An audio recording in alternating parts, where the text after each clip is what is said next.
Good morning, or good afternoon, good evening, cello. Hi, everybody. How are you? Happy Saturday. Happy March 6th. I am with my special pal, Rick Ramirez, again today, ladies and gentlemen. I'm going to bring him right in because we're just going to jump right in it. Why not? Ladies and gentlemen, Rick Ramirez. Here he is. How we doing? What's happening? Now I'll take this off. Good. How are you? Good morning or good afternoon. Good morning. Good afternoon. Good night. All of the above. All of the above. Moving the contact, pulling the banner, switching to the. I'm getting better. Human Experience Hangout Get. Well, we are back to. I'm in the middle, right there. I have promised to people that, and here's the chat up, so I think that'll work. That part 2 and 3 of my interviewing you will be coming up soon, and we actually sat and recorded in one go for 2 hours, and it was juicy and it was awesome. And Mr. Producer Editor Man made an awesome time capsule, and I'm going to show chunks of that. But what we had intended to do the first time was to reverse and share mine as well, but I was just too enthralled. So now focused. It's kind of my go. Pardon? I said you got focused. I got focused. Well, let's see if I can focus today on that second cup. But now Rick's going to kind of put me in the hot seat, but we're still going to have an open dialogue. So yeah, that's what we're kind of talking about, our experiences through life, starting from super young age and how it shaped us to today. And how would you describe it, actually? What are we doing? Just like I said in the other one, we're basically putting a time capsule together. You got 2 little ones, I got a little one, and unfortunately I don't get to see her as much right now because of the whole COVID crap going on. Yeah. And I look at it as a way for us to leave something behind, like a legacy kind of thing. Yeah. And so your kids, my kid, your kids might not be maybe old enough to understand some of the things that we're talking about right now, but maybe later on in life they'll get to see this video and be like, whoa. Yeah. So that's cool. Yeah. I'm hoping for that as well. They overhear me, and I'll pull out some Jedi talk here and there, but there we go. The stories, the tales, we're not ready to hear. So one of the things that got this going was I watched your interview with Aaron. I thought it was awesome. There was a lot of little insights, and I was rewatching it today. You are Truth Quest, right? Yeah. Yep. And so I might pull a couple of things that I was watching from that into this little interview. But where we started was like, how far back do you remember? And one of the things that you told me, you're like, from 0 to 6, there's nothing there. And do you still, even after talking about it in the interview that you did with me, is there like anything that pops up, or is that still like I do? Yeah, no, there's some really random memories. So I was born outside Chicago in Elgin, and within months we moved to Houston, Texas. Wow. And yeah, there's a lot of stuff I don't know about you, so I'm gonna learn as we go. That's why when I used to get super Irish drunk, I get Southern. Chicago Southern, and I threw punches, so I don't know what's happening. Nice. So yeah, we moved to Houston. I was there 0 to 5, but the only thing I really remember in Houston are these stairs, shag carpet stairs, which apparently I fell down, I think. Mm-hmm. And I remember the Jack in the Box drive-thru with the clown. I just remember talking to the clown in the Jack in the Box drive-thru.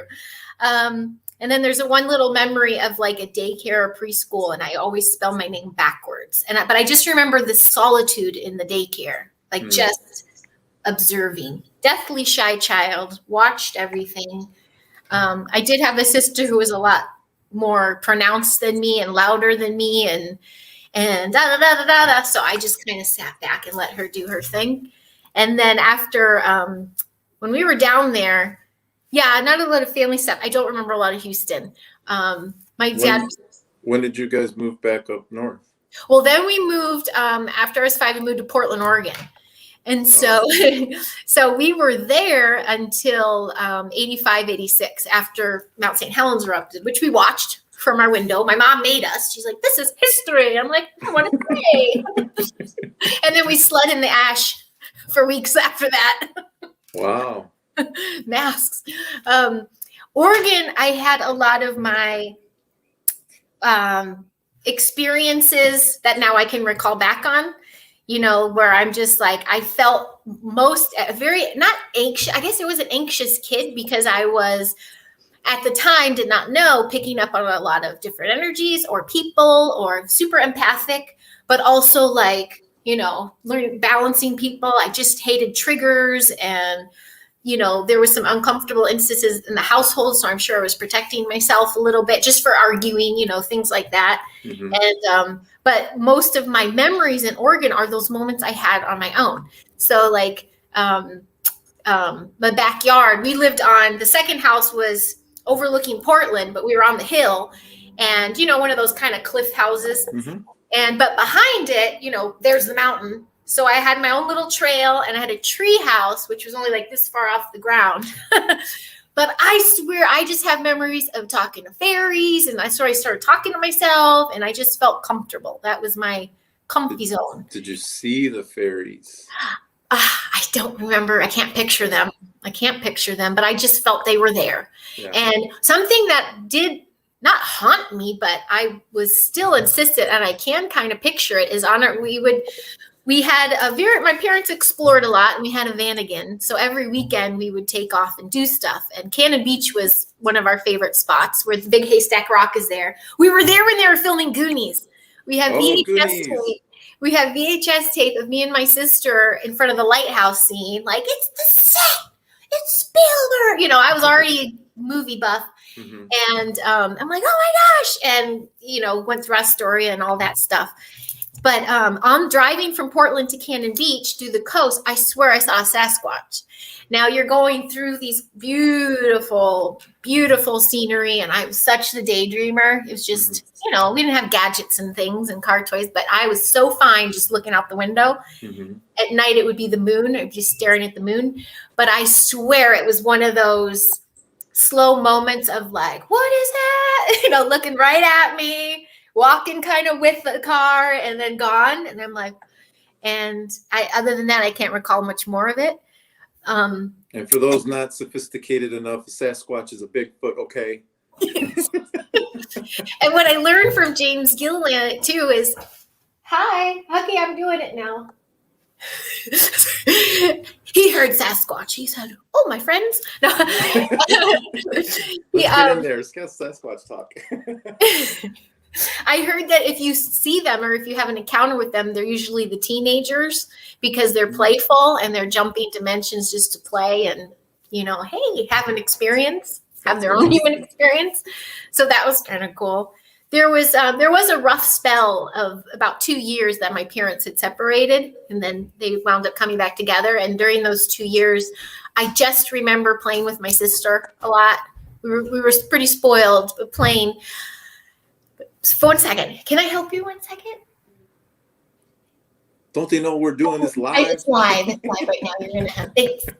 Can't edit this out. I was like, I warned you. Oh, darn it. You had a Biden moment. Time out. Cut the feed. Nancy, what do I say? I connected a lot in my room. I was, of course, being sent to your room was like, yay! Mm-hmm. I was hard for me to come out of my room. Every animal, stuffed animal, doll, everybody had a personality. Everybody I was communicating with, it was my safe place. That's for sure. And then I have a recall of, I went to like a Jewish preschool, a Catholic grade school, and then public school by 4th, 5th grade. So I had let's just shape her, they threw me in the Jewish preschool because it's the only place that would take me. I was really young. Mm-hmm. And my mom's like, no, she needs it. And I just remember braiding challah bread and just making braids and eating bread all day. Like I Dr. Seuss, remember Dr. Seuss? But there at St. Thomas More, it was a Catholic school. And ironically, I found a couple friends on Facebook from there. I don't remember much there except this tree and the playground at recess that I would sit inside. Mm-hmm. And it was like hollowed out perfectly. And I just like scoot in and I would just watch everybody. And I wasn't antisocial. It would just get overwhelming. And that was my safe space. And now what I know, I was grounding myself. I was naturally decompressing, you know. That's so interesting that you mentioned that, because we're both Scorpios. And I think it's part of our little mini characteristic, but also growing up introverted and shy. It's like, people were like, what's wrong with you? And I'm like, there's nothing wrong with me. I just don't want to be around people. I don't want to talk to anybody. And you get like this, you get put in this little box that's like, well, you're a weirdo because you're not being social. It's just like, this is kind of, I like this, you know? And so did you ever get that when you were younger? Yeah. I got that weird, like I said, I was shy. So I got that weird feeling like, well, people don't like me because I'm not outspoken or outgoing or whatever. I'm like, but I don't want to be that way. That's not me. Mm-hmm. Yeah, it was really frustrating. Like even gatherings, family gatherings, something when all the attention would be on me. Like, oh, come on! I could break in tears like that. If too many people were looking at me once, I'd cry. and then it was kind of interesting because I started realizing that when I was quiet and I was observing 100%. I was watching everything. I was gauging energy. I was judgy. I was just, and they thought I was just kind of quiet and shy and in my head. But I'm like, no, I'm watching you all. I'm learning what not to do. I was the opposite. I was quiet because I was trying to like avoid people. I'm trying to stay away. Mm-hmm.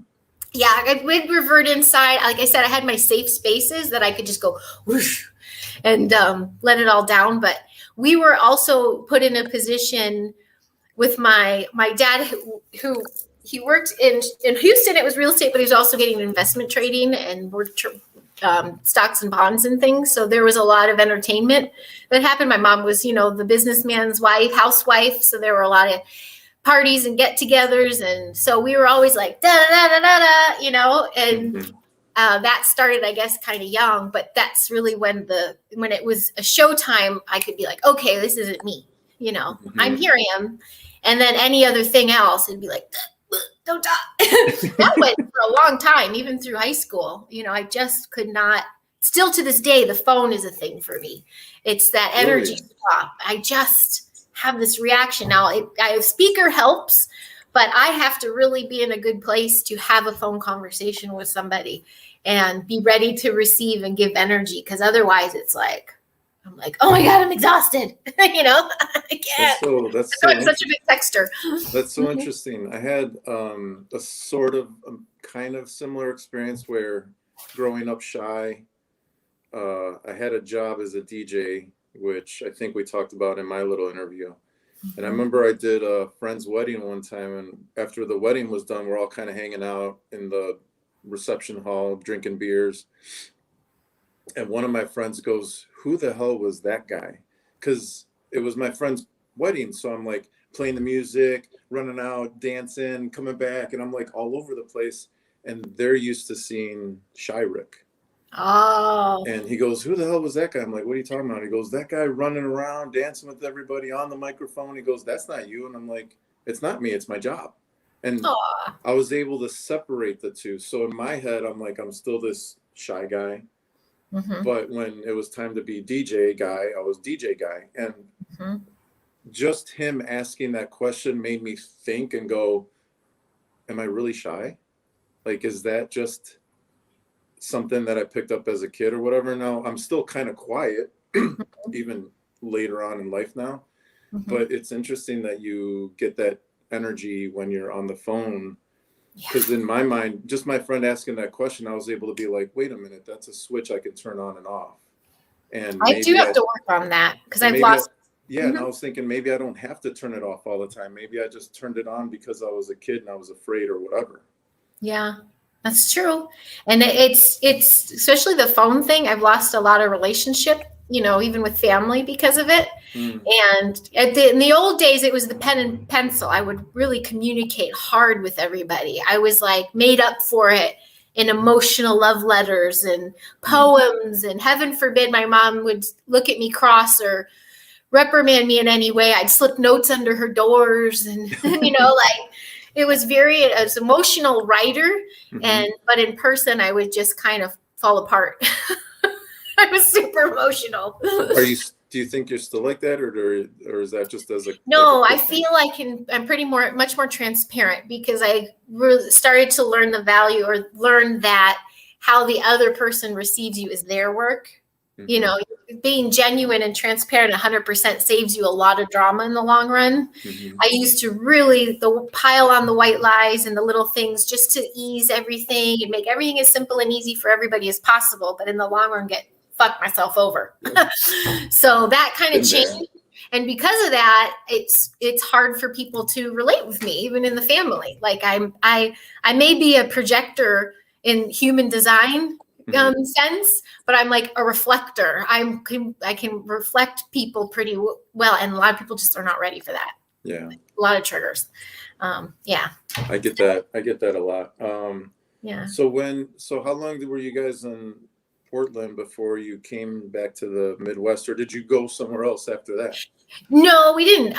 So that separation was due to my dad was just. He was a lost soul at the time, really. Like he was a great businessman, but it was the 80s. He was not doing so well. And my mom put her boundary up and said, this is not okay. So within 2 years, he goes, that's it. And he cleaned his life up and sobered himself up. He goes, I just have to get out of Portland because between the rain and the 80s and the businesses and things, it was a toxic environment for him. Mm-hmm. But to me, it was everything. It was majestic. I know now I know it's almost the oldest trees on the planet. And I was like the tree hugger kid. I was just like, why are we leaving? I was so happy the family was back together, even though we were really sheltered from that. There wasn't, I put together later, they were separated, but they really kind of cushioned us with that stuff. But I was like, why are we leaving? So I was 11, 12 when we left, and we moved to the suburbs of Chicago, but super foo-foo shishi by Borington. Holly Scott Borington, but it's Barrington. And I knew right away that I'm like, holy hell, I wasn't used to the opulence. But I also, the kids there, I just wasn't used to kids kind of that had everything. Like, I don't know what it was. I started school there and I was sent to the nurse's office every day. I was physically sick. Mm-hmm. I was beyond nervous. I would throw up every morning. I just was like, I felt so out of place and so out of sorts. And then even some people will be like, where'd you move from? The South? And I'm like, do you know where Oregon is? And it was just really hard to adjust. Depression started. I really was a depressed kid. And then the other thing is my playmate in Houston and Portland was my sister. She's 2 years older. And when we moved to Chicago, that's it. She was done with me. She thinks she was at her age. She was a teenager then, and she got the idea of cliques and groups. And I think she was just like, oh, my little sister. And I'm like, yeah, let's go chop hair off Barbies and make videos. What's up? You lost your buddy. I lost my buddy. I was never one to not have pals because, again, balancing energy and knowing how to read people. I had so many different groups and types of people, but I'd get super shy if I'd go have play dates and things, or, it was always one-on-one. It's still to this day sometimes would trip me up. Like I would just get a little, when there's more than one, I could be like, almost like a show, like make them laugh. So it was really, really hard adjusting to Barrington. And then, but by that, so I moved in 5th grade, 6th grade, and then we went into middle school. Something just kind of clicked, and I go, well, I know, I want to perform, because I just remember that cloak of how calm I felt, and the help out the family and get people to know me, because like you said, who's that kid? What is this? Like I'm still the super, super polite. average student, but very kind to the teachers, very kind to people. But I was a little mousy and a little naive, things like that. But it was like, give me a character and I would do okay. So I'm like, I also like music. And so I'm like, I'm going to join pom-poms. And my mom and dad were like, what? Like, you're going to throw up all the, like, you're going to be so, like, you're going to scare yourself. You're never going to leave the house. Like, no. And so I just, with the neighbors, started making up routines. Never made it. I auditioned 7th, 8th grade, didn't make it. 8th grade, there was a conspiracy though. The older girls screwed up my music. I picked like a song from 9.5 Weeks. Great. That's a great 8th grade song coming from that movie. Yes. And I gave the tape to them and they rewound it. And so it was like a slow, like, I still haunts me. But I was like determined because every time I came home from that too, my mom would have like the 2 cake options. Congratulations, or better luck next time. Coddled. By freshman year, I got into high school and I was like, bam, bam, bam, joined this, joined that, did the clubs, did the activities, on stage here, Captain Pom Poms here, I did a lot of stuff. And so I kind of jumped. I don't mean to cut you off, but no, please. We go into like the teenage stuff. Yeah. Because when we talk, we're like, okay, do the before the teenage years going on to the adult stuff. Uh-huh.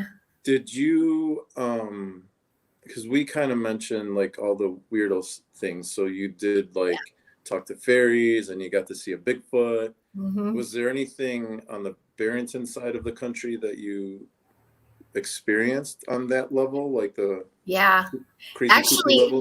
I wrote it down once because I forgot what you had said in yours, but it reminded me of, and actually recent, my trip to Isetti, I saw an image and the whole memory flooded back. That's how I recalled it. But we were in a little subdivision. We were in our little house and it was the middle of the night and I had a trundle bed. And I just remember vividly being like, not laying on my bed, but on the side. Like I was like, you roll off a bed, but I was there, stuck there. Mm-hmm. And I just remember thinking like gravity and like, but I wasn't on the ground. Mm-hmm. And then I was like, what's going on? And I opened to like white light, flowy, like I should have grabbed that book. Looked very much like no face, no image, but if I were to describe it, very fairy, angelic, flowy robes and glowing white. And I went, and I went back on my bed and I was like, okay, that just happened. Didn't feel terror. Uh-huh. I was just like, and it was like a baby. I went, and I fell back asleep. And I think I recalled it a little bit like, what was that? But justifying a little bit in my head. But when I saw this image, I was like, that was it. And I felt like warmth and protection. And because, like I said, I didn't want to quite dive deep into the family things and family stuff, which could be maybe down the road after we all have conversations. But I think I was being protected for a while. Yeah.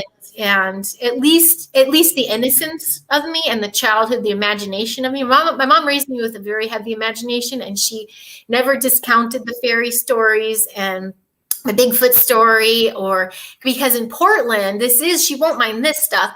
That's when she started her experience. She literally it was the Course in Miracles, which people can say what they can say about it, but she was already questioning the narrative. She was supposed to be a nun. She went through a really strict Catholic school. She was beat. She was made fun of. And she goes, I'm going to be a nun one day so I can be one of the good ones. And so, but right before she did that, there comes the South Side of the Tracks dad who like lured her in. Their story's history. But she always had this questioning the spiritual and all that. So in Portland, she kept running across into this book and she would see it and be like, and literally walked in a bookstore and it fell on the top of her head. There you go. She's like, okay. She said it started, not her dark nights of the soul, but she didn't sleep for ages. She was consuming anything she could get her hands on. She was going to theosophical societies. She was going to retreats. She was just soaking it in. Mm-hmm. So while I played off in the woods. So that was that connection. So when these little things would happen, I didn't feel that it was, wasn't not a thing. I didn't doubt it. Mm-hmm. And then what else in Barrington also was, I spent a lot of time in my room too, but I started this thing with the mirror, like not even just mirror, but I could cry on a dime. I wrote even down the movies. It was so, gosh, you think of teen angst with like lovers and boyfriends, or, whatever. Mine was like the movies. And I thought if I could do it hard enough in my head, it would come true. But I rewrote Stand By Me, Goonies, Lost Boys, and I was part of the guys. I was the only girl. I wrote things out. I did the soundtracks. I replayed it, and I did the scenes. I'd come out of my room like exhausted from crying and making movies in my room by myself, just thinking one day it's going to happen. But I was really, really passionate and escaped in film and TV. So that started like before your teenage years? That was starting into, that was teenage. Yeah, I guess I jumped into the teenage already, because Barrington, the young part of the Barrington is adjusting. I didn't understand. And I also wasn't getting a lot of clarity. I think they did their best to protect us, and it was their own story to tell, but there wasn't a lot of transparency at home with that. So I think I was seeing energy and picking up like, this isn't right, but I'm being told this. So I was very confused. Yep. And then my heart hurt with my sister and everything. And I started opening up. The sweetest girls. They're still friends on here. Susie Simon, I know you're on there. And I just, I really, really was surrounded. I just was confused. I'm like, but Portland. Now as an adult, I heard about my dad and like why we needed to go. And interesting side note, with him choosing the family and cleaning his butt up and saying, okay, I'm going the wrong direction. From high school until now, except the giant, he wouldn't fall in this category because I learned my lessons. I was picking like addicts, like picking this dark, because I was like, well, then they're going to fall in love, and then they're going to choose, and they're going to choose me, and it's going to that's my dad. My dad was my hero. Yeah. And it never, very exhausting. So I'm jumping all over. I told you I would do that. But that's okay. I'm still with you. I'm right here. Okay. It's really interesting, like some of the stuff that we've shared in our little video interview thing, and all the, what's the word, like ups and downs that we went through trying to figure out life. And I can only imagine like what our kids are going through now with this whole COVID BS. Yeah. So it's just, it puts everything in perspective that we're talking about right now. Well, on that note, just really quick, is what I learned, bless my family. I love my family, but I did learn from those difficulties that I wanted transparency with the kids. So of course I'm a good mom about it. I'm not like, and then this bioweapon, it's going to kill everyone. Like I use my words wisely. Right. I was a preschool teacher, but I want transparency, because the questioning and because I was such imagination, so I could go anywhere with anything, and they're doing that too. I want them to be able to ask me anything, and I want them to know what's going on. Yep. So that's kind of cool.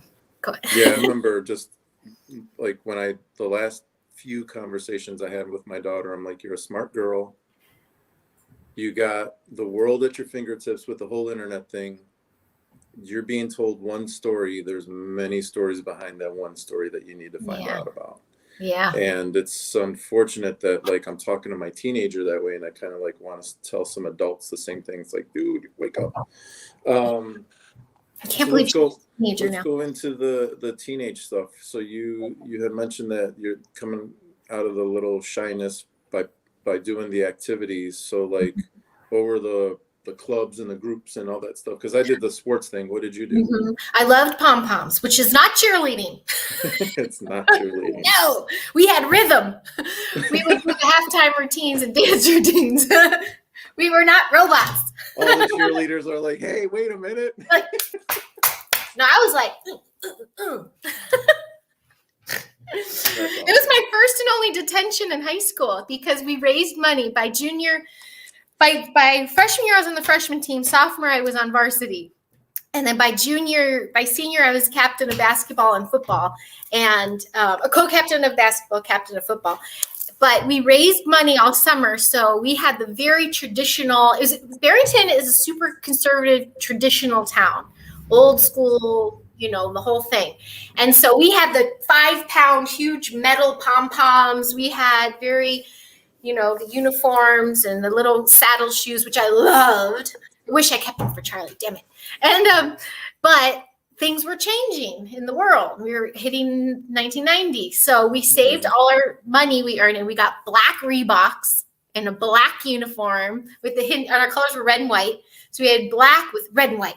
And I got a detention. You didn't approve this. And I was like, and we also stopped using the band for halftime routines. We started using our pre-recorded. I like Susie and the Banshees.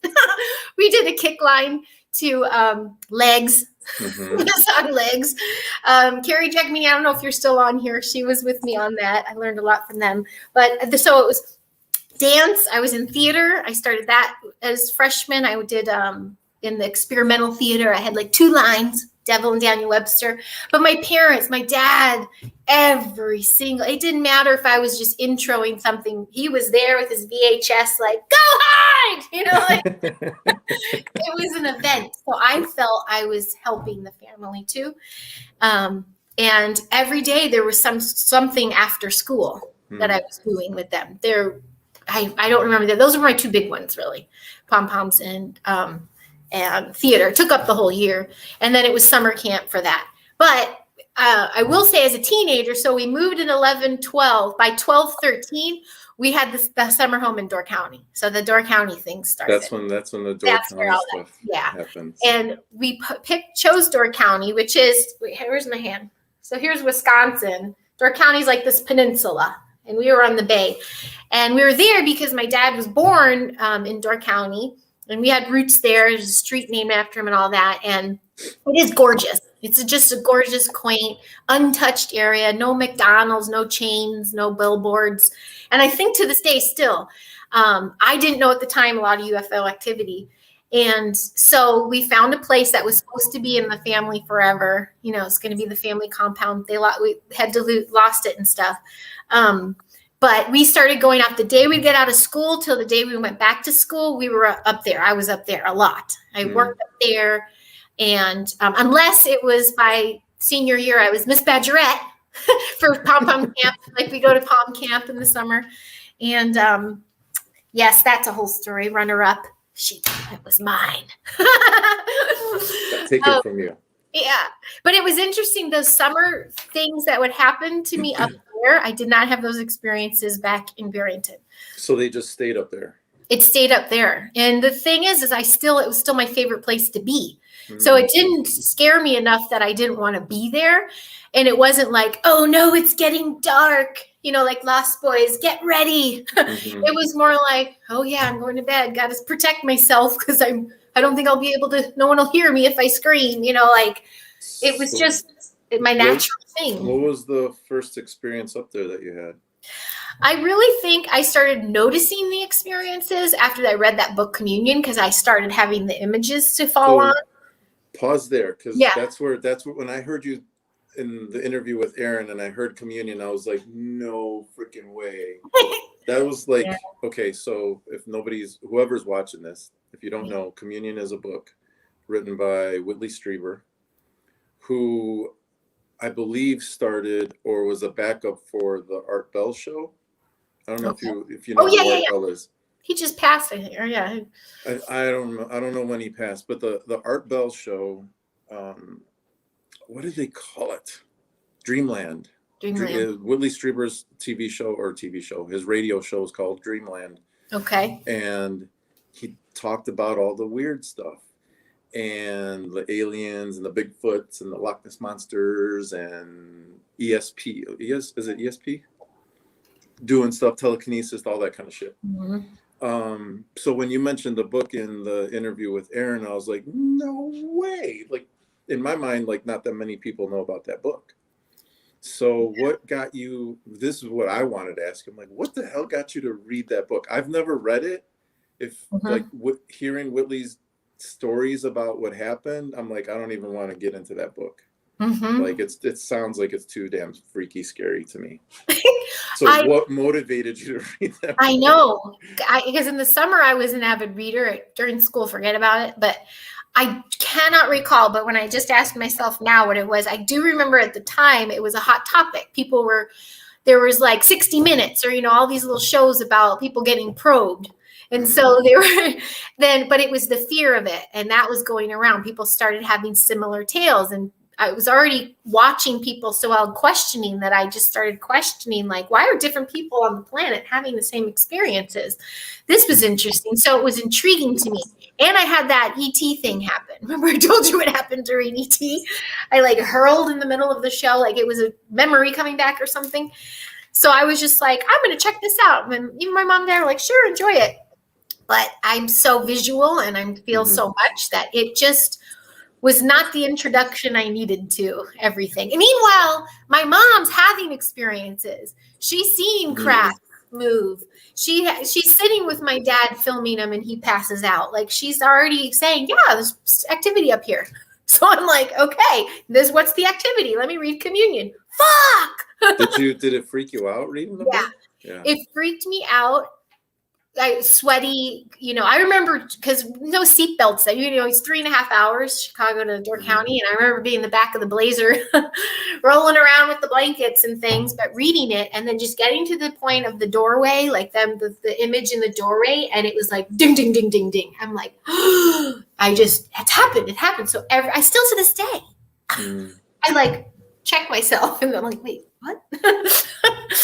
I laugh now, but I remember Aaron talking about that being the shadow beings. I picture them being those small grays, the military kind of dudes, but it wasn't. It was a terrorizing feeling. And then I didn't know at the time, but I was also experiencing a ton of sleep paralysis where I couldn't, and I didn't know what that was called at the time. I didn't even know how to explain it to my mom. The white lightning I could explain. And she's like, no, there was no storm. And, maybe they were around. Like to her, I was like, oh, cool. Because she's loving it. She's like knee deep. And she's like, this is amazing. And connecting and things. And I'm just like, was not ready.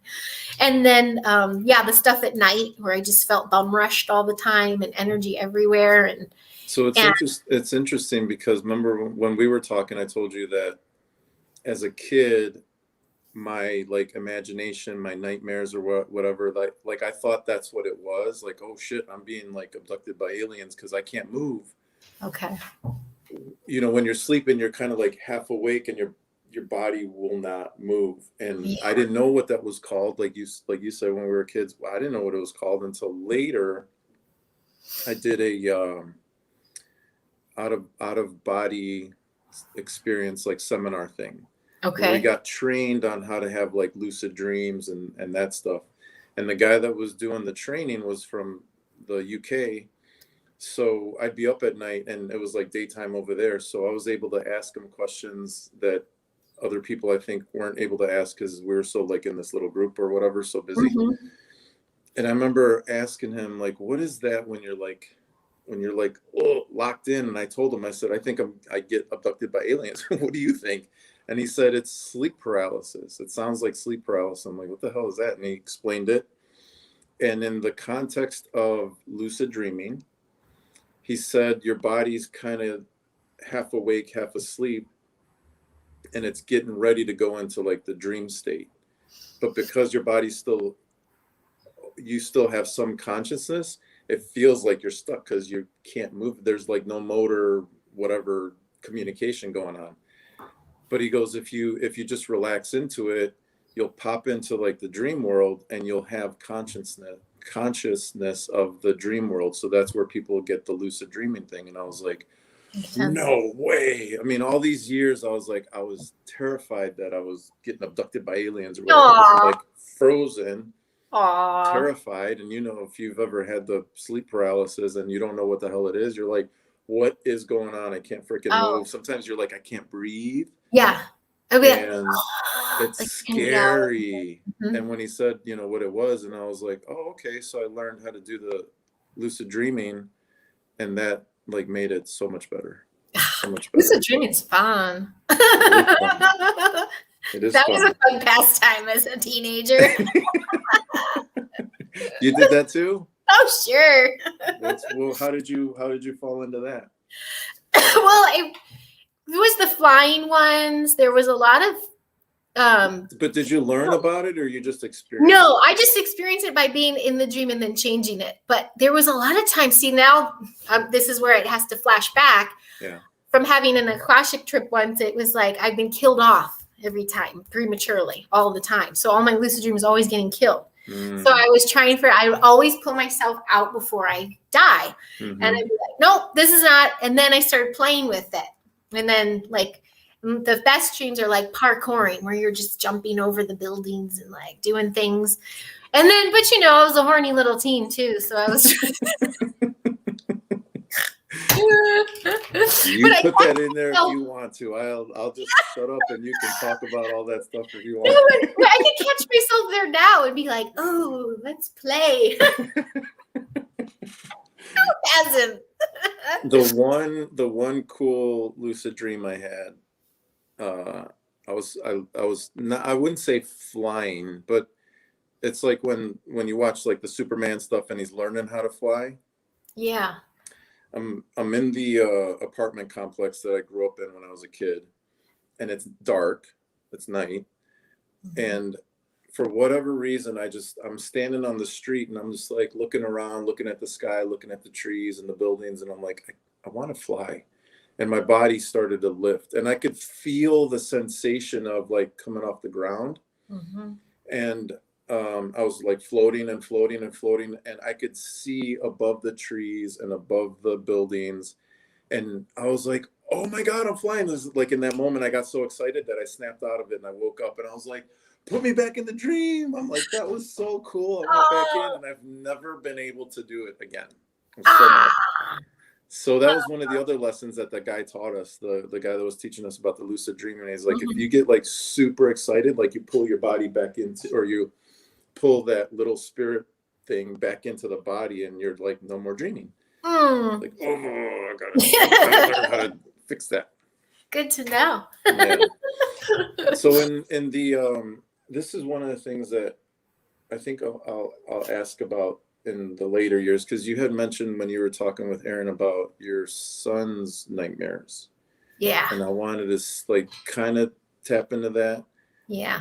But I don't know, like, should we put it in now or later? Do you think it'd be a later year thing or a now thing? Well, it's definitely happened later in life, but I guess the thing with that is he was not, I couldn't wake him. Like he was in a place that he did not want to be. I noticed that in my life situation, and the birth was traumatic. The pregnancy was traumatic. There was just, I think, a lot of darkness swirling all around him. I think, you know, I'm still learning a lot of stuff, but whether he's in battle, you know, what he's doing, but when he was a baby and could try to communicate what he was seeing daytime even, I knew, okay, this is dark. This is super. He would see lizards and reptilian type reptiles trying to scare him. And now, was this me as a kid, you know, being scared by communion and things instead of like, oh, cool, you know, this is an experience. I want to explore this instead of terror. Was this something that he was being looked after but he was terrorized by? I don't know. But the way that it was so recurring leads me to believe that it was they were terrorizing him or something, triggering him. So he didn't have this not necessarily just in his sleep. It was when he was like awake, he would see like the nightmares were regular. During the day, he'd run out of a room. He would be, you know, you could just see his eyes transfix on something else and he'd trip out. And then that same note, I have to say a positive with that. There was one night, because it was such a difficult early childhood with them. That was when their dad was MIA and, you know, just a lot of stuff. And I was not well and I was tripping and numbing myself. But I remember when he was not sleeping and I knew he was tired. I'm sure maybe he was scared to go to sleep. And I was just crying, and I named him Huck after my grandpa Huck and my mom's dad, who passed when I was in high school. And he was a very tall man. He was like 6'3"-ish. And he'd always had the grandkids around. He always made us laugh and stuff. But he also was known for, he had this chin, one of those chins So,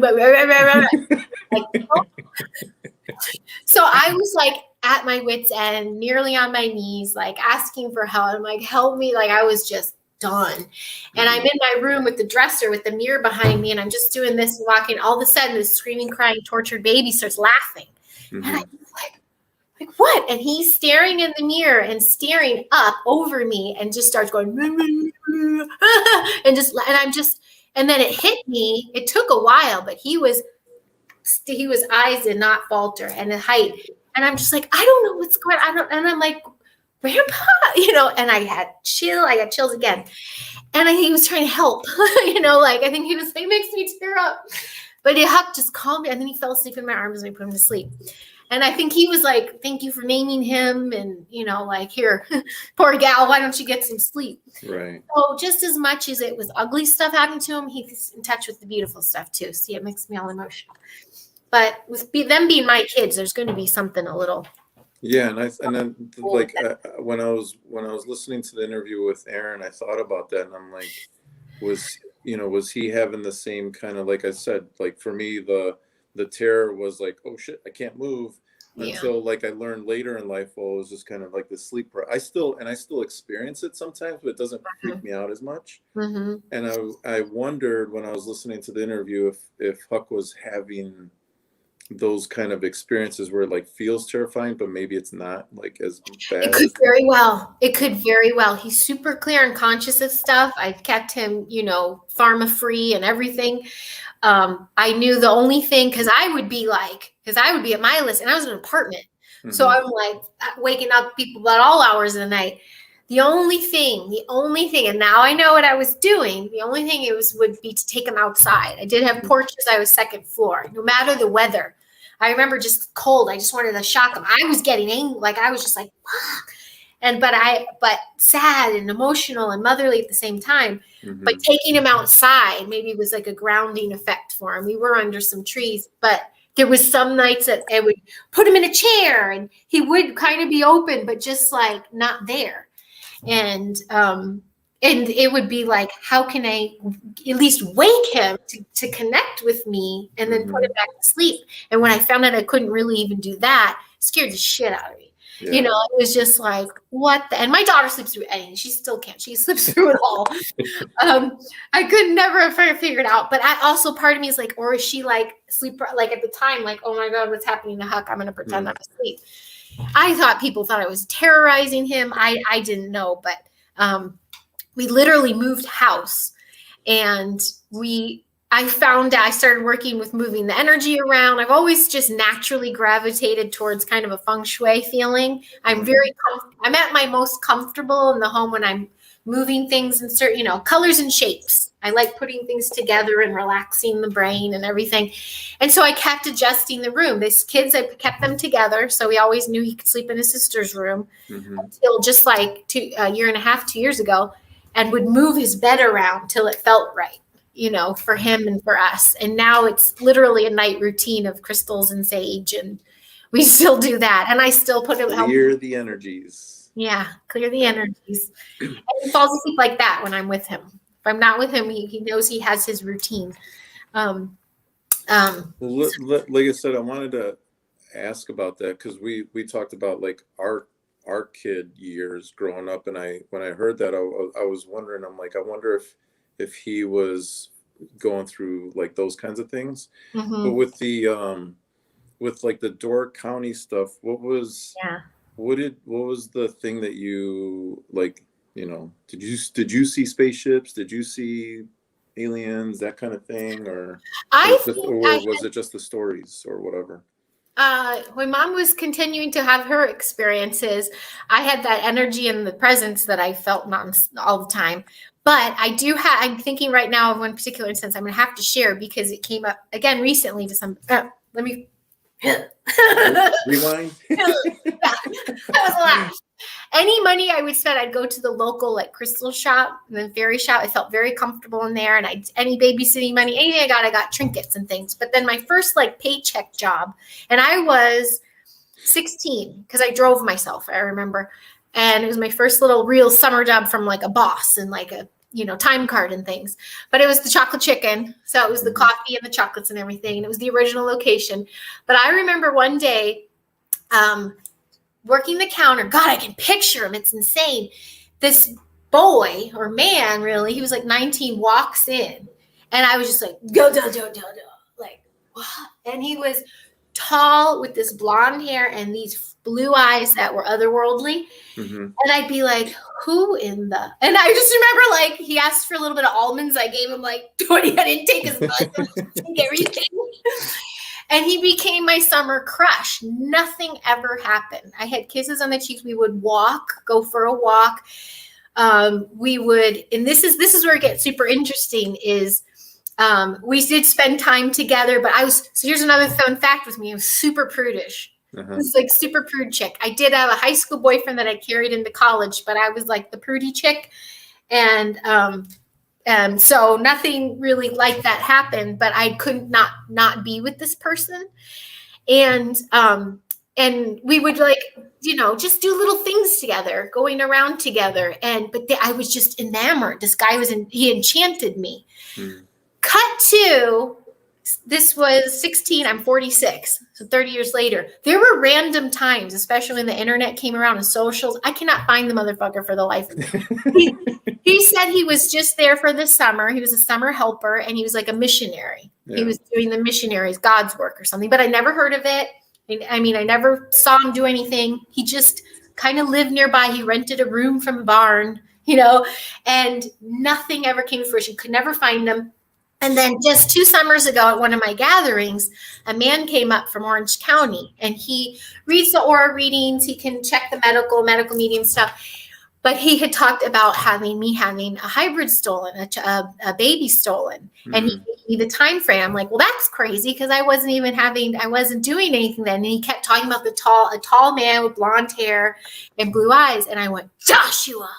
And he was like, and he meant like a tall Nordic, but like in a reptilian sense. He said this was, and I go, but we never even did any. Like, I'm like, no, I couldn't have had a hybrid. He goes, that's not how it works. Right. And he goes, they can get into your soul. And this man took over my summer, my whole, every breaking breath. I was like, where's Joshua?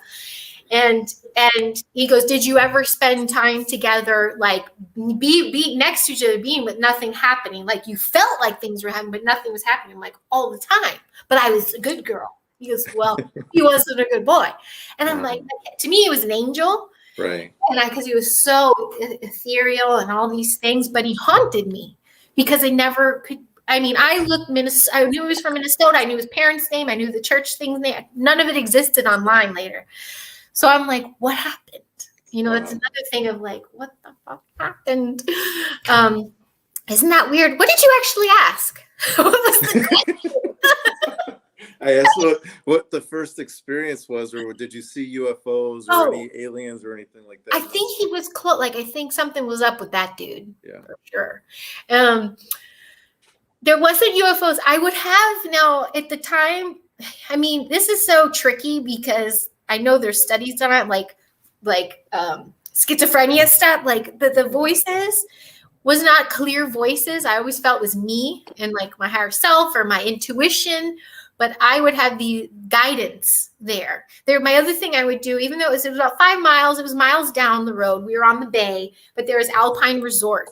And I was their freaking mutt, stray cat. I would go there all the freaking time. And I would just hang out, just to like meet the locals and I was the local meeting the tourists. And they loved me there. I would always get ice cream and I kicked ass. I hustled people in pool and made some money. And I had summer loves and, I just had the time of my life over there, but I always knew there would be this furious moment of you got to go now, like go home. It's time to go, like leave.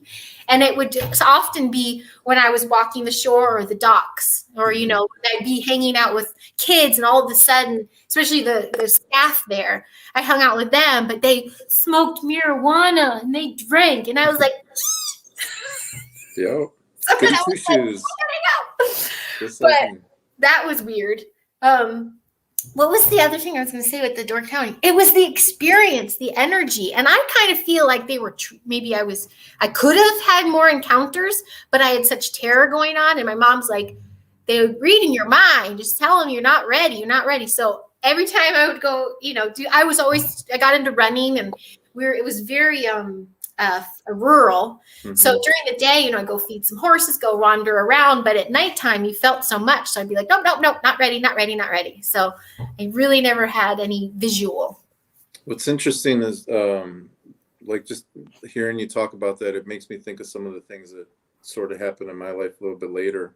One of them was we lived in a house, me and a couple of roommates, and we were told, I don't know if this is true or not, that there was a kid that lived in the house, like a teenager, but he committed suicide in the house. And when we first moved in, my one roommate, her dresser, like the little, there was these little metal hinge handles, they would bounce and make noise. It'd be like click, click, click, click, click, click, click. Yeah. Freak her out. But after like some time, it just like we could see it happening and nothing else is moving in the house. And we're just like, what the fuck is this? Wow. But it was more like, after a point, it was more annoying than scary. Yeah. And I remember when we were moving out, my two roommates were gone. So I was moving my shit out. And I'm going up and down the stairs, getting stuff from my room, taking it down to the garage.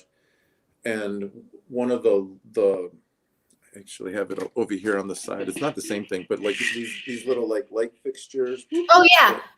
So it was made out of glass, drops right behind me as I'm walking down the stairs. Wow. And in my mind, like right away, it wasn't like, oh shit, something like the light fell. In my mind, right away, it went to like the spirit dude, the kid, the teenager, or whatever we heard that committed. And I'm just like, dude, what the fuck is wrong? And that's how I talk to the spirit. I'm like, what the fuck is wrong with you? Because little things were happening as I was moving out, as I was like moving my shit up. But that was the big thing. And I'm like, why the fuck would you drop the glass thing on me right now? I'm like, we got to replace that. So I'm like talking to the spirit, like as if it was a person right there. Like, dude, what the fuck is wrong with you? Stop doing that shit and leave me alone. I'm trying to move out. And then it stopped. Oh gosh, that's awesome. Like all the weird little stuff that was happening throughout that day as I was moving, like stopped after the light fell. And I told the guy, like, leave me the fuck alone. I'm trying to move out of the house. Like, stop your shit. Wow. And so it's weird that like I said, as a kid, this shit like terrified me. And as I got older, I was like, look, man, me and you're going to have a conversation. You're just going to have to get in your fucking little corner of the house and leave me alone kind of thing. And I don't have the same kind of fears as an adult that I did as a kid. I still experience some things, but I kind of like put my foot down. I'm like, yo, like, I can't see you. I know that you're in here somewhere. And if I was in my spirit form, I'd be whooping your ass right now. So stop. And that's kind of the conversation I have with the spirits. That's excellent. You took control of the situation. But I also think, because I'm listening to you talk, I think it has like the I don't know what it is, like the fear factor or something feeds into like your guy, the blonde guy was like something took over. Yeah. Like, I don't know what that is, but it's like they attach themselves to us. Yes, very much so. And it consumed me. I mean, look what I was doing. I was stealing almonds. Like I was a thief now. There you go. Go have some almonds. I remember something else my mom said though too, is because I always, like you were saying in the last time about we were taught to experience all types of religion and then choose whatever you want kind of thing. So when I hear God or Christ, I was kind of like, I had this thing that switched off. I'm like, that's not for me. But she's like, if you feel in danger, if you feel like something happening, say it out loud. It's great. But even just here is fine. But you say you're Christ's child. I'm one with Christ. Go back or go. And I've used that recently. I had this moment that ran through the backyard. I'm like, oh shit, there's some energies here. Like, Christ's child. And it's interesting because I think you had mentioned in the interview that you did with me, you just mentioned it just kind of like in the conversation, but you had said something about like they attach themselves to us, or no, we sometimes when we like are looking for it and we're like, oh, bring in the energy or whatever. Like, you don't just invite the good energy. Sometimes the You're bad right. shit comes Yes. with it. And you're just like, whoa, Yes. that's not what I wanted. I learned that the hard way here Me too. with my gatherings. And we had to shut that shit down because there's a lot of good people, but you might get some cloaked ones, but you also are inviting everything in. And the people who have not done their work, you know, it's going to stay when they leave. And even kid's dad, he had, at one point he walked in the house and a friend who was see, she said the shadow beings just following him in. They're just all attached, following, and then some linger and stay. And I think that's where maybe they started attaching on to my son.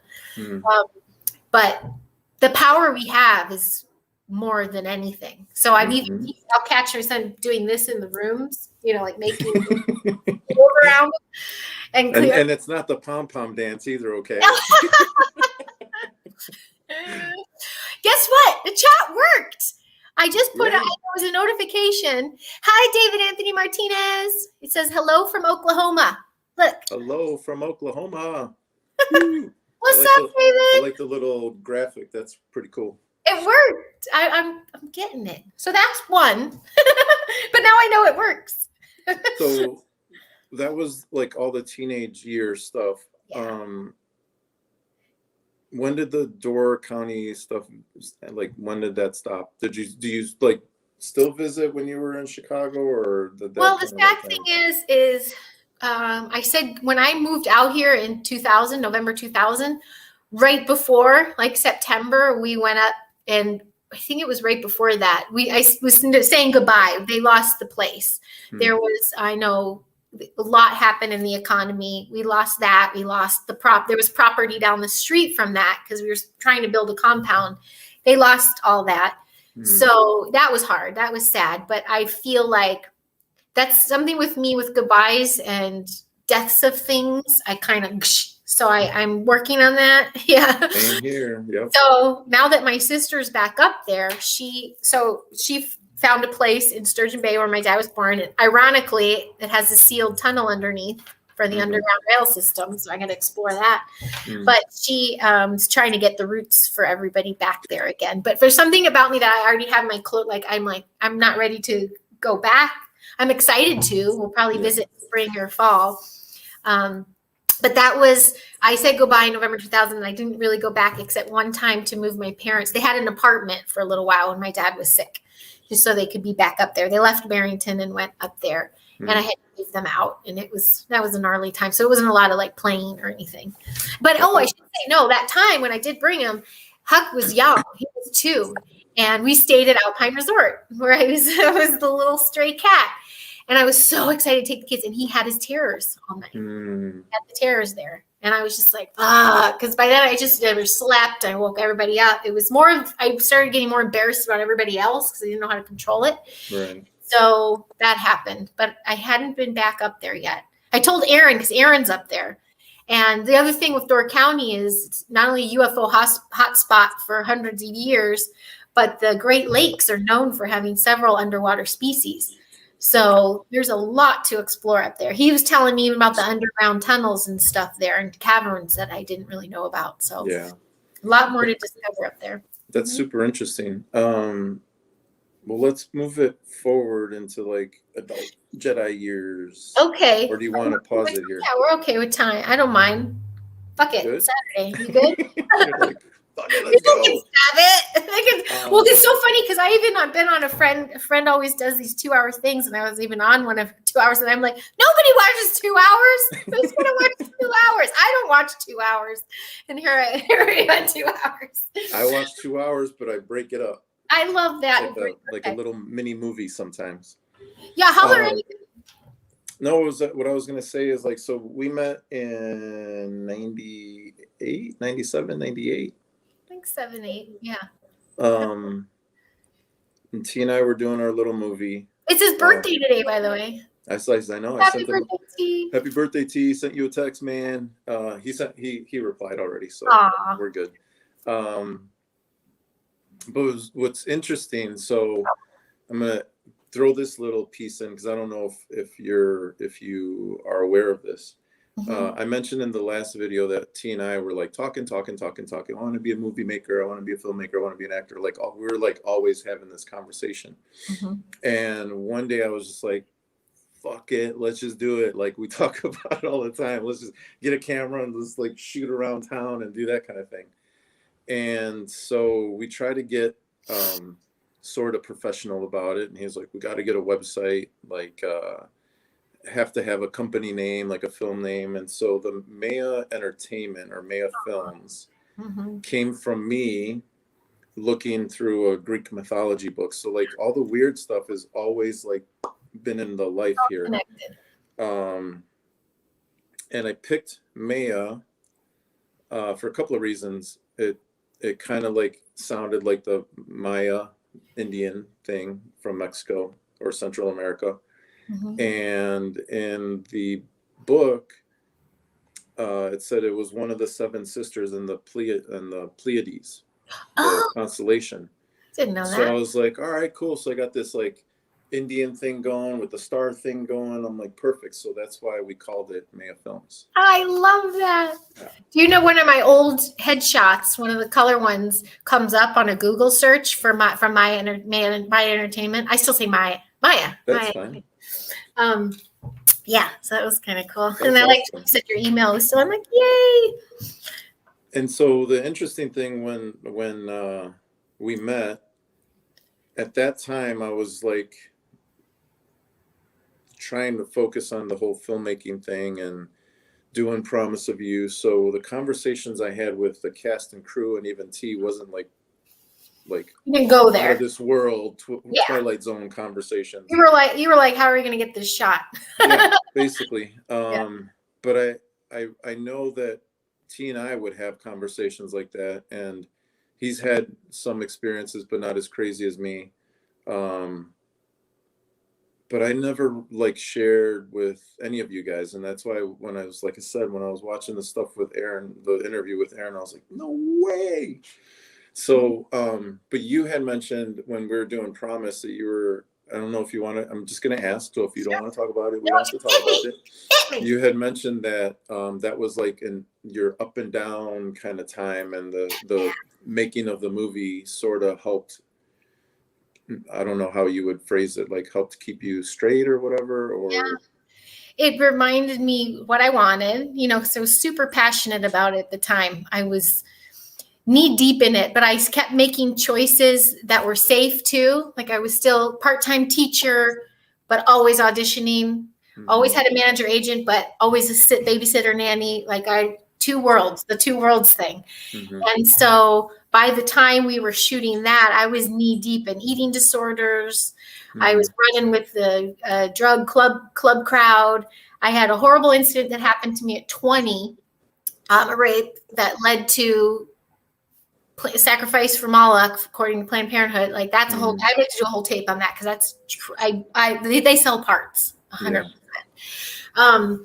And so but I was still auditioning and doing things. So when this happened and I felt such peace and such calmness from you guys and the passion behind it, cause my passion wasn't like, I gotta be Fox or Sony or what. I was like indie films, blood, sweat, and tears. That was my thing.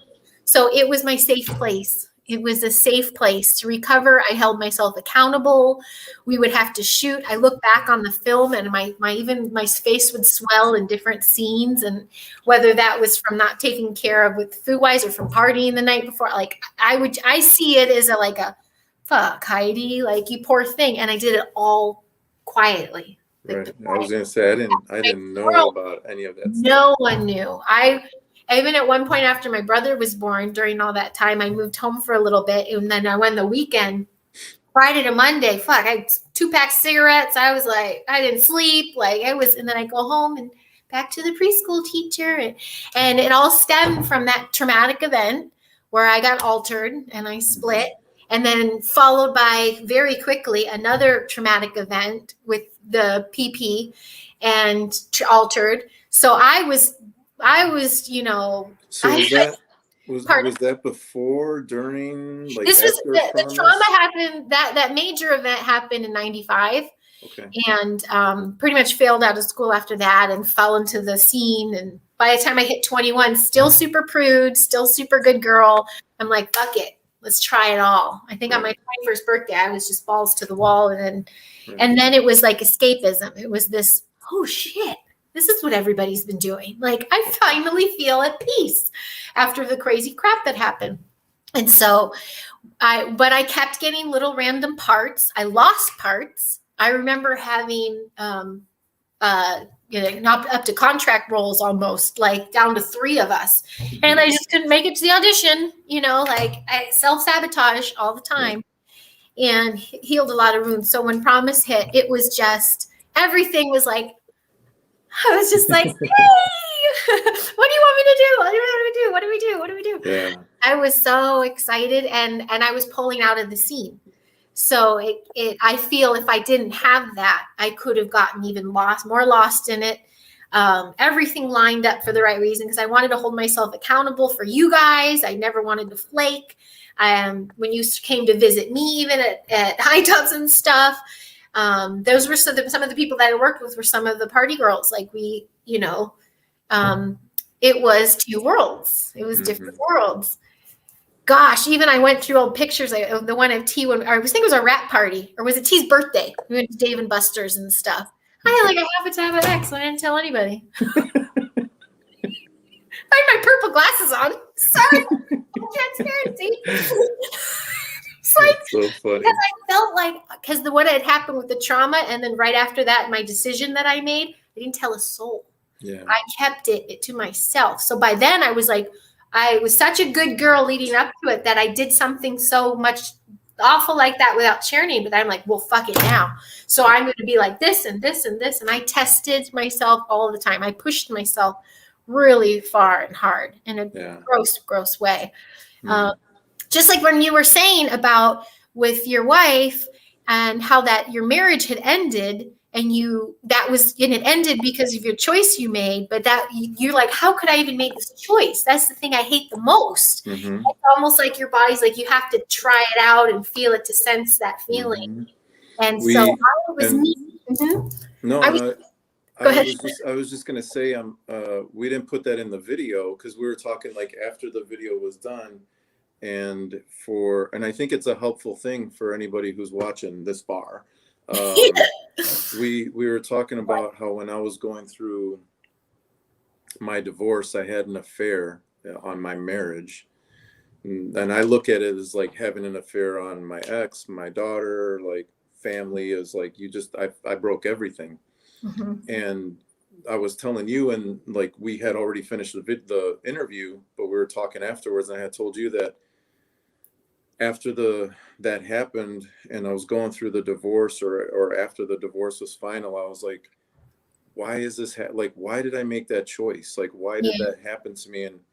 And I was telling you that I had been friends with people that cheated on their wives and they kept it under the rug and nobody knew about it.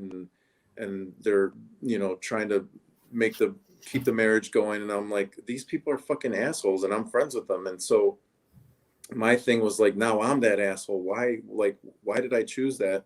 And I had mentioned to you, and this is the part that I think would be beneficial if anybody's watching this far, is I read a book called The Conversations with God. There's 3 books.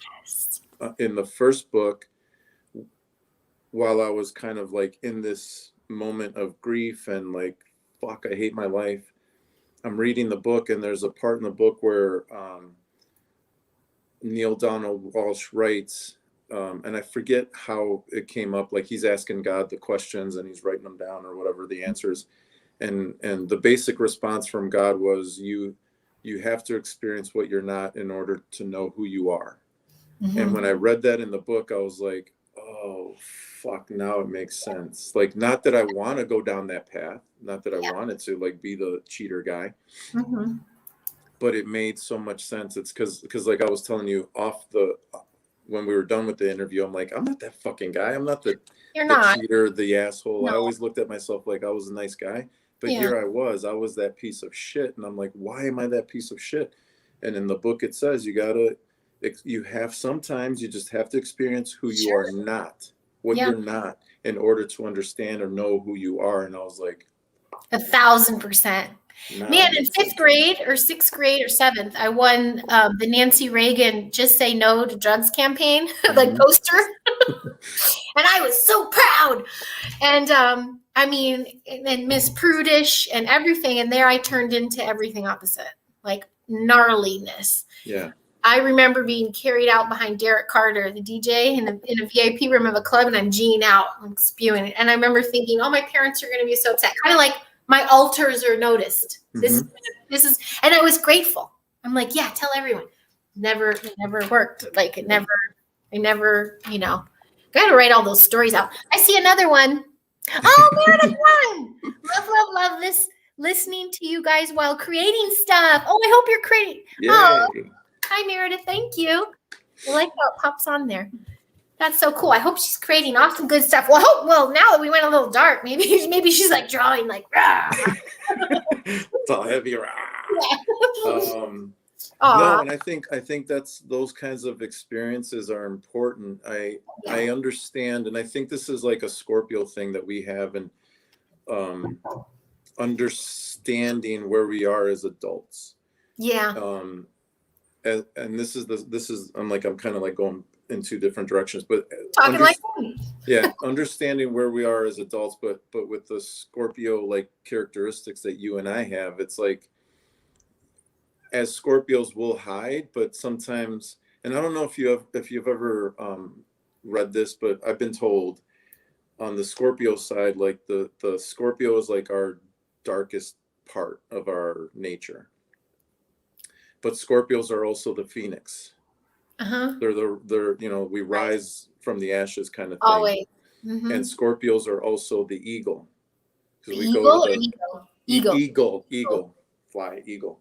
So we fly to like the highest of highs as well. Yes. And so totally. The experiences that we've shared on these interviews, to me, it's like I have family members that are like, why are you talking about this shit on video, blah, blah, blah, blah, blah, or why are you putting on Facebook? Everybody's going to know. And I'm like, I don't fucking care. That's what most people don't understand. I'm like, I think there's a lot of benefits in vulnerability and transparency and letting people know, hey, I went through this shit.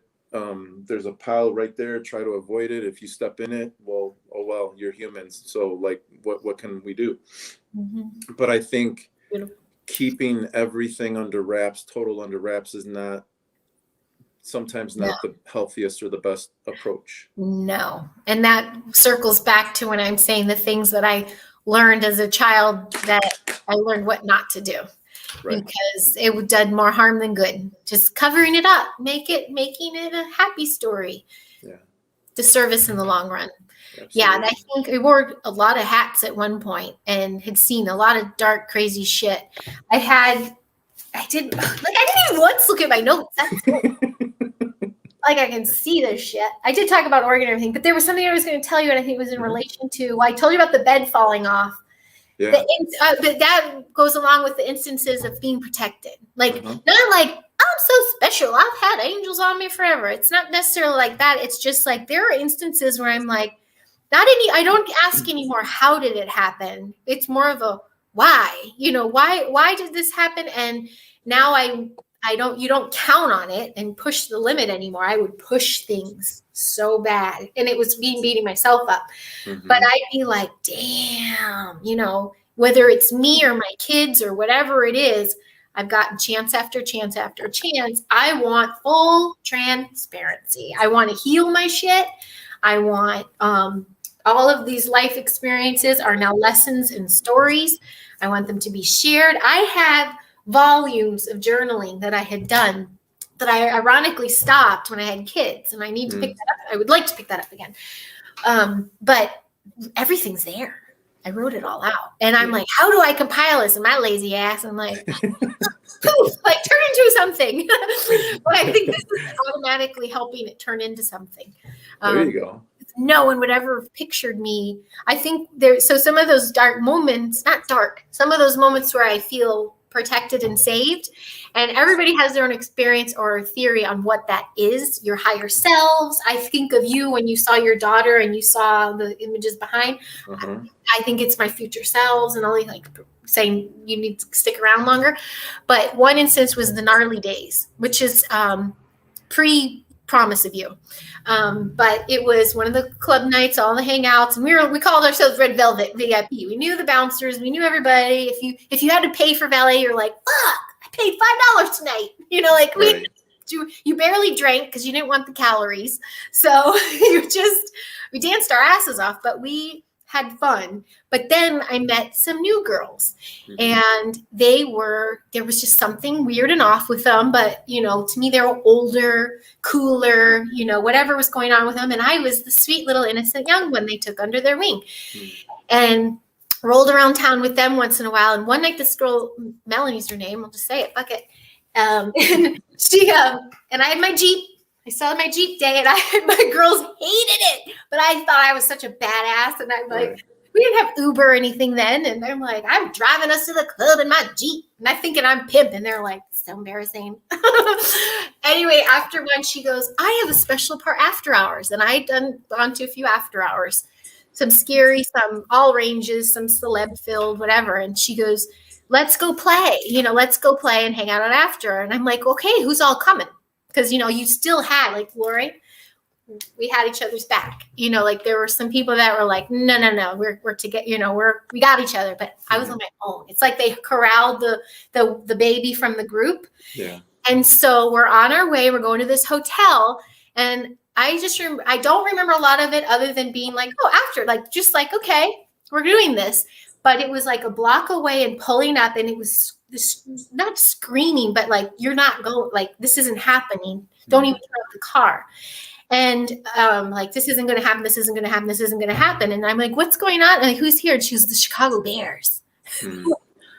Huh? And she goes, some of them anyway. And she goes, and I don't know who else. I'm so excited. She's all excited. I go, but who else is going to, like, so this is someone's party and it's in a hotel? Like, I was really like not hearing my words, but I was numbing out. I was just like, you're not doing it. So I didn't even turn the car off. I'm like, Melanie, I'm not good. I can't go. And I don't know what I said. All I remember is that door slamming and the way she looked at me. And I just numbed out. I'm just like, whatever. I numbed out. And that was it. And then cut to, like, weekends later, I see her. And that woman, she was a completely different girl. I don't know what the fuck happened to her in that room. I don't know what went down. But I was going to be there. And I'm just like, I was so glad her light was gone. Everything was, I don't know what the fuck happened. And that was one of the gnarly scene instances. But then there's other instances, like, I think I was telling you about the truck. It was out here, and we have this thing. Do you know the Grapevine? No. It's like the highway, but it's really freaking crazy and steep and crazy turns and no rails and stuff like that. It still catches my breath when I drive it. But I was not in my work truck, but a rented cargo van and leaving a set way out in the desert or something. And I had to be somewhere. And I don't remember what I was doing, but I just remember I got to get home. I got to be somewhere. I got to drop the truck, get changed, and go out.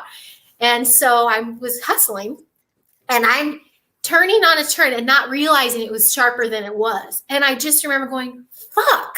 Like, this is how I go. Like, I was just like, oh my God, this is happening. And I remember thinking it wasn't necessarily like I would go completely off the edge. I was worried about flipping and having all the crafty shit, like getting, like, my neck broke. I was just like, in 5 seconds, I'm like, oh no. But the car, I didn't even touch the wheel. It was like, and I just kept going. And I just drove white knuckle the rest of the way. Like, okay, I'm hearing you. I'm watching you. Thank you. Like, it was it was crazy. I don't think I even went out that night. But I laugh about it now, but these moments were so engraved. It was like the falling off the bed thing. I was like, oh, holy crap. And then I just kind of went to sleep with it. This white knuckle moment of driving home, and then that happening, I was just like, things are bigger than they seem. Like, things are out of my control and out of my reach, but get your shit together, Pop. I was like, get your shit together. And I was swinging single crazy days at the time, but it kind of snaps you back into, like, focus. What are you doing? Where are you going? What do you want? that happened. I don't know why I wanted to share that. What's interesting with the interview stuff that we've done, and kind of like, you know, I told you I was doing the little mini editing, so I'm watching our interview and kind of reflecting on the things that we talked about. Mm-hmm. One of the things that's interesting right now that I'm kind of like, for me, sensing, not necessarily, I wanted to share. Yeah. I almost feel like when I was a kid, like all the scary stuff was on the outside trying to get into me. Like the little good guy, the light is right here and it's all trying to like attack me. That makes sense. I think in my teenage years, it got in there, and going into my 20s, there was like, even into like after the divorce, it almost feels like all the darkness was inside. So I'm like projecting this shit out. Mm-hmm. Because I felt a lot of anger from 17. I mean, when I was married, everything was cool, but I was still like, there was I'm like, I don't know what it is about life, but I don't fucking like it. And I didn't want to, like, in those years, I didn't want to die or anything, but I'm like, I just like, why can't I live somewhere else? Why can't I be in another body? Like that kind of thing. Mm-hmm. And I think now in the last, honestly, probably the last 2-3 years, I've been feeling like this flip again, where it's like the light is back in and reflecting on the outside. And, you know, we talked about like the whole COVID thing and not being able to see my daughter. Yeah. I told people last year, 2020, it was a crazy year for everybody, right? But the interesting thing for me was, you know, I'm seeing my kid very, very limited, but like all these weird, I mean, good, weird, like blessings were happening. Like I road tripped, I was seeing the mountains, I was in the ocean, like all this amazing, I got to see the Milky Way. Yeah. And it's just like it was so fascinating to me, because I'm like, the craziest year of all years. And here I am, it's like God's taking me to places and be like, look at this, look what I got for you, look at this. And so it took away the anger that I could have felt, not seeing my daughter, not being with my daughter. And I'm wondering, like, as I'm sharing that, if you get a sense of like, there was Heidi when she was a little tyke, and then growing up, and like all the stuff wanted to get to you, and mm-hmm. Obviously it got to us because we have our our stories. Yeah. And now, you know, in the life that you're living now, with your kids are older and you got a good man in your life and things are, you know, like that stuff. Like, do you see a change as you've gotten older? Oh, for sure. I think a lot has to do with, I think we had talked about forgiveness. Yeah, I remember that. Because I would beat myself up. And then, so what year is it now? 2 years ago, that story went around, the leaked footage of Planned Parenthood and the selling of, you know, all these things. Basically, it was such a traumatic thing that I put it wasn't going to exist, taken to the grave. Mm-hmm.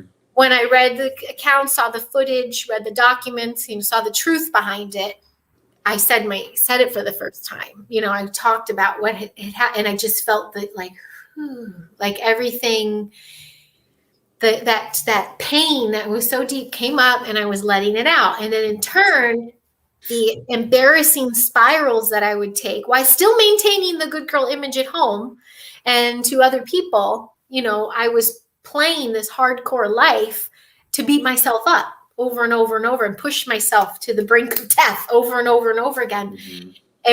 It kind of went, I said, I would beat myself up later down the road. Why did I do that? I wasted so much time. Coulda, shoulda, woulda.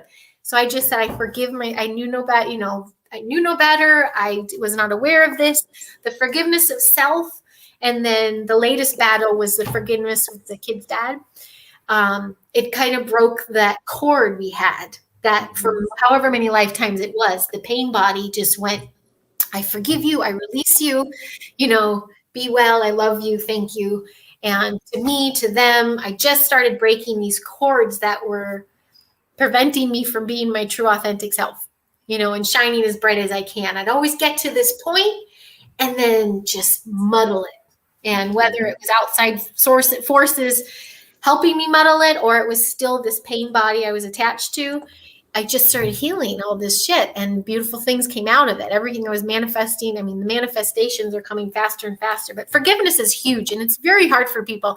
It's forgiving other people, I think, is easy for some, but when you have to take accountability and you allowed things to happen, you chose things to happen, and if it took you to a place that, you know, still makes you feel like crap, you forgive yourself. They're all of these beautiful little life lessons, painful as they are. But someone had asked me too, from start to finish, would I do everything all over again the same way? And I'm like, absolutely. It scared me the fuck out of me a lot of my life. And there's a lot of points where I'm like, split decisions and it turns into a horrible memory, but it shaped everything. It shaped everything. And people sometimes mistake my la la la la la with drugs or naive. And I'm like, no, I know naive. I know naive and prude. That was me. But I also know dirty little, addicts. I know this. I know that. I know having it all and losing it in one choice. I over time and again, I speak how I do because I encountered the dark. Like you were saying with the cheating, you've healed those wounds because you realized, you became the person you regretted the most. Now the question is, did that happen because it was so stuck in your consciousness that you just created it yourself? I used to beat myself up for that. Like, why made all this happen? But you change the thought patterns. Then you gotta how your self dialogue and how you speak to yourself is everything. It gets projected out there. And it's a great point. I've asked those questions and I don't know. Like, I don't have an answer. Like one day I'll have an answer, and then the next day I'm like, maybe it was something different. Like I don't know. I don't know. Because like I said, with that vision feeling that I had with Carmen, like the whole lifetime thing, I'm like, maybe I had a choice. Maybe it's manifested like just out of the blue. Maybe it was like part of the programming so that I could experience it. Yeah. I have no idea. I don't know, but I think what's important though is whatever we do experience in life, like what you were talking about, the forgiveness thing is huge. It's easy for me. It's easy for me on some level to like forgive people. Like we all hurt each other. Like that's just kind of the human experience. I think for me, it's kind of easy to go, okay, fuck it. That person, like I'll hate them for a week and then I'll let it go. That's the Scorpio thing. Like I'm like, I'll hold on to it as long as I can.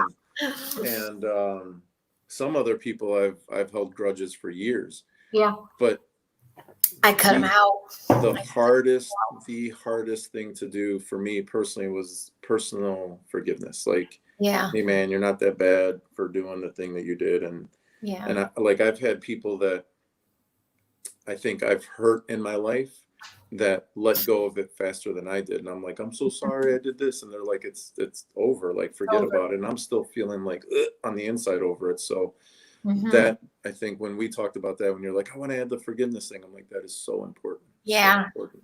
I realized too late in life, the past couple of years, that everyone and their mother was telling me root chakra, open your root chakra. And then it comes to find out that's your survival. That's where survival. And I'm like, I've been in survival mode for a very long time. I just play the part of the happy hippie chick. So. you play it well. Thank you. Well, now I have it all. I have one more thing for Meredith here. Not at all. Still high vibes. Oh, it's resonating so much. You guys are helping me understand my own crazy path. Oh, see? Hey. That's why we do these things. I love it. Hey. I love it. So I'm playing with my hair. I want to kind of go a little bit in, like as we mentioned in my video, that I wanted to put the interview thing together because I'm creating this little time capsule for my daughter. Yeah. What are like the lessons that you, if you haven't shared with your kids yet, like as we're talking, like what are the lessons that you think you want them to have going forward?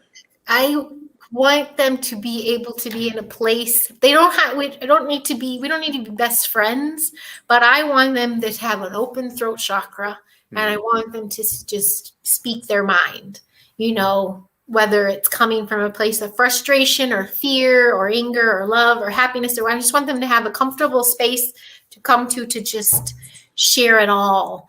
And I'm going to work on not blah, blah, blah, blah, just listen. Be a better listener. And I really want the inner work. I want the inner work to start at this young age, because starting in my late 40s to clearing up the inner work, exhausting. But, I can't look back at all the past and being like, what a waste of time. It was all, but I feel I did the hard work, and I've been close to death many times that I can now teach my kids, not to avoid it all, but just to ease up the life lessons, to make it less painful. Mm-hmm. I don't know. That's a good, tricky question, because I understand everything is as it should be. But I want to at least let them ebb and flow and evolve with what's happening with them in a safe place to be able to do it without judgment, without, this doesn't look right. I remember even having horrible experience with acne and stuff, but I didn't have the tools to go within. Like, I was stressed. I was anxious. I was, I want those tools to be in their back pocket. And I think that would be a big to do. Yeah. I had not to segue too far off, but I had an idea, because we wanted to get heavy into the Hollywood stuff too. Mm-hmm. And I don't know if you're sick of talking, but I had an idea of ending this live and then just another one. And let's do it. Hollywood one. Because it's already that point of like, I know Meredith's hanging in there, but Meredith, I hope you stick around and join us. And I think I think that would be great, because like I said, this is like your interview and like your life from baby Heidi to baby Yoda to Jedi Master Heidi. I know I didn't even correlate a lot of Star Wars yet. And ending it with like what advice you would have for your kids, or how you would want them to live their lives, I think is a great way to finish it off and go to the next one. Awesome. Well, let's do that. Well, yeah, I want them to have their voice, and I want them to be heard. I think, and how I'm starting that now is giving them the tools, crystals, the verbiage, the physical protection of just getting them in a sacred, safe space so they can use their voice. So I think that's the good way to follow that up. Well, Meredith, if you're still hanging in there, stay on, because we're going to pop back on. And that was fun. Thank you, Rick. I'm up anytime for any questions. There's people, if anybody has any kind of questions and things, forgive yourself. We all have these amazing epic journeys. Forgive yourself. You knew no better. No, neither did anybody else. But getting rid of those cords that we keep ourselves stuck on, I think, is a big deal. And so let's get into Hollywood next, everybody. If you're into this, we'll be right back.